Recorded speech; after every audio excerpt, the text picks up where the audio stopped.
За одоо барчныхаа тохиргоог хугацааг нь 60 секунд дээр тохируулна.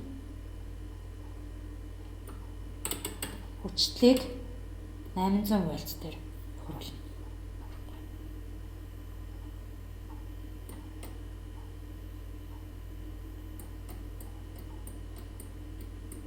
За одоо бид орчин дах цэцэргийн төвшингөө хийж авна.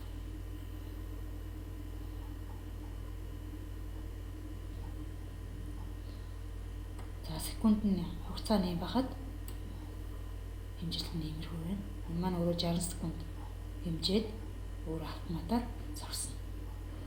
Бооны цэцэр маань 31 байна. Энэ мэдчлэн бооны цэцрийг 3 удаа хэмжиж авна. Дараагийн хэмждэг ихтэй гамма ус хүрээ хамгаалах харьцагнаас аваад 50 дээр тавиад хоолойныхоо 2 дугаар тавиг дээр хийгээд ус хүрээхийн идэхүйг хэмжинэ. За ингээд 601 байна. Энэ хэмжлэгийг мөн адилхан 3 удаа давтаж байна.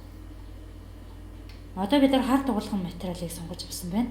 Тэгэхээр ийм 4 өөр зузаантай шингээгч хэлцэн дээр гамма төвийн шингэлт ямар байна гэдгийг судал. За тэгэхээр бол гамма ус хүрээгээ дээр 1-р үрт нь шингээгч материалаа тавиад мөн адилхан багж байгаа эрсэтийг таавд шингэлтийн эрчмийг таалуураар бүртгэж авна. За ингээд шингэлтийн эрчим маань 535 болж зогссон байна. Ингээд мөн адил 3 удаа хэмжиж авна.